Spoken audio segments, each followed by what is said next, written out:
Assalamualaikum warahmatullahi wabarakatuh. Semoga kita tetap dalam lindungan Allah Subhanahu wa taala. Amin ya rabbal alamin.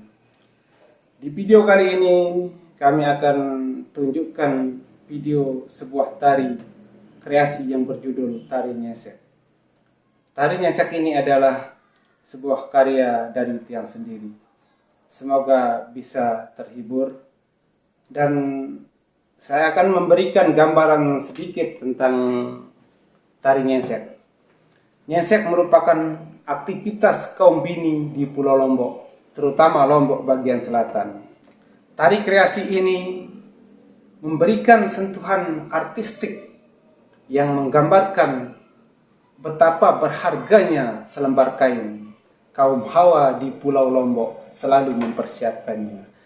Tarian ini diiringi dengan musik celoka yang sudah mengakar di Gumi Sasak. Dan tarian ini diperagakan oleh siswi SMA Negeri 1 Praia Timur.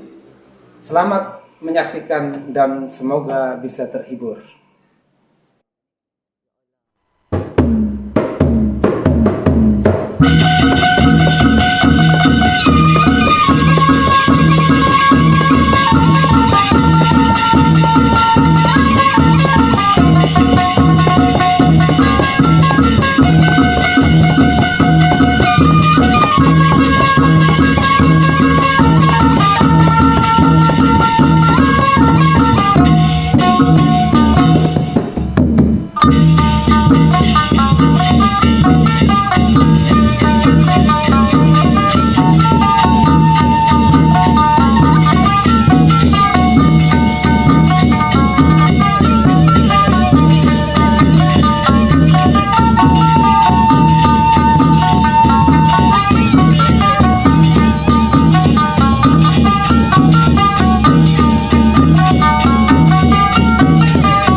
Demikian tadi peragakan tari nyesek dari siswi kami SMA Negeri 1 Praia Timur. Semoga bisa menghibur. Wassalamualaikum warahmatullahi wabarakatuh.